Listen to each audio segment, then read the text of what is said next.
കർത്താവിന്റെ പരിശുദ്ധമേറിയ നാമം വാഴ്ത്തപ്പെടുമാറാകട്ടെ.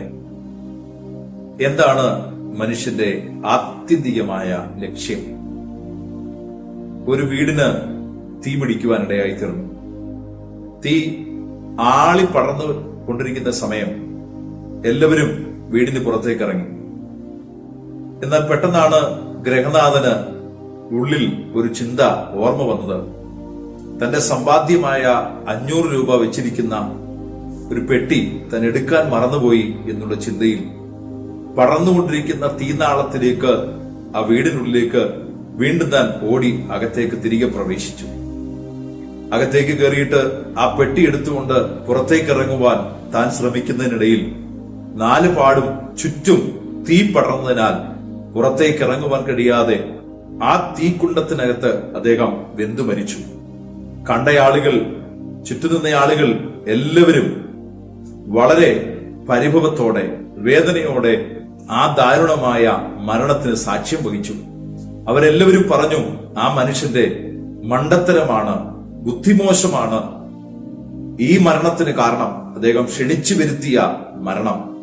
500 രൂപ എന്ന ആ തുച്ഛമായ പണത്തിനു വേണ്ടി തന്റെ ഏറ്റവും വിലപ്പെട്ട ജീവൻ നഷ്ടമാക്കി കളഞ്ഞ ആ ബുദ്ധിയില്ലായ്മയായി ആ മനുഷ്യന്റെ പ്രവൃത്തിയെ അവിടെ കൂടി നിന്നവരെല്ലാവരും പറയുവാനിടയായി തീർന്നു. ശരിയല്ലേ?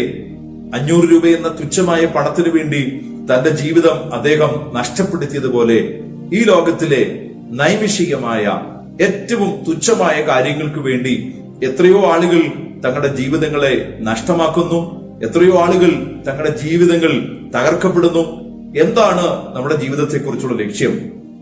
എന്താണ് നാം ജീവിതം കൊണ്ട് അർത്ഥമാക്കുന്നത്?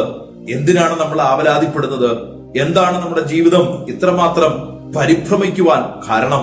മനുഷ്യൻ പലതിനെയും ഓർത്ത് ഭയപ്പെടുമ്പോൾ ജ്ഞാനിയായിരിക്കുന്ന ശലോമോൻ ഒരു കാലത്ത് ജീവിതത്തിന്റെ സൗഭാഗ്യങ്ങളെല്ലാം ആവോളം അനുഭവിച്ചവൻ, തന്റെ കണ്ണിന് ഇമ്പമായി തോന്നിയ, കാമ്യമായി തോന്നിയ എല്ലാം സ്വന്തമാക്കിയ ശലോമോൻ രാജാവ് തന്റെ ജീവിതത്തിന്റെ ആ ഏറ്റവും അർത്ഥസന്ധിയിൽ അടുക്കൽ, ആ ലാസ്റ്റ് സ്റ്റേജിലെത്തിയപ്പോൾ താൻ പറഞ്ഞൊരു ഭാഗമുണ്ട് സഭാപ്രസംഗിയിൽ. എല്ലാം മായ മായ എന്ന് എഴുതിയിട്ട് അവസാനം താൻ 12-ാം അധ്യായം എത്തുമ്പോൾ ഇങ്ങനെ പറയുന്നുണ്ട്, ദൈവത്തെ ഭയപ്പെടുക, യഹോവയുടെ കൽപ്പനകളെ അനുസരിച്ച് ജീവിക്കുക, അതാകുന്നു മനുഷ്യന് ആവശ്യം. അത് മാത്രമാണ് മനുഷ്യൻ ആവശ്യപ്പെടുന്നത്, അല്ലെങ്കിൽ ദൈവം ആവശ്യപ്പെടുന്ന കാര്യം. അപ്പോൾ നമ്മൾ മനസ്സിലാക്കേണ്ട ഒരു വലിയ ചിന്ത, ഈ ലോകത്തിലെ എല്ലാ സുഖങ്ങളും ജീവിതത്തിൽ അർത്ഥമാക്കി അനുഭവിച്ചിട്ടും അവസാനം എത്തിയപ്പോൾ എല്ലാം മായയാണെന്ന് മനസ്സിലാക്കിക്കൊണ്ട് ദൈവത്തെ ഭയപ്പെട്ട് ദൈവത്തിന്റെ ഇഷ്ടത്തിൽ ജീവിക്കുന്ന ഭക്തന് മാത്രമേ നിത്യതയിൽ പോകുവാൻ കഴിയത്തുള്ളൂവെന്നും ആത്യന്തികമായി സന്തോഷം, നിലനിൽക്കുന്ന സന്തോഷം പ്രാപിക്കുവാൻ കഴിയത്തുള്ളൂവെന്നും ശലോമോൻ തിരിച്ചറിഞ്ഞെങ്കിൽ, അത്രത്തോളം ജ്ഞാനിയായ ഒരു മനുഷ്യന് അത് ഗ്രഹിപ്പാൻ കഴിഞ്ഞെങ്കിൽ നാമും മനസ്സിലാക്കുക, ഈ ലോകത്തിലെ സുഖങ്ങളും സന്തോഷങ്ങളും സൗഭാഗ്യങ്ങളും എല്ലാം ഒരു നിമിഷം കൊണ്ട് പെട്ടെന്ന് അസ്തമിച്ചില്ലാതെയാകും.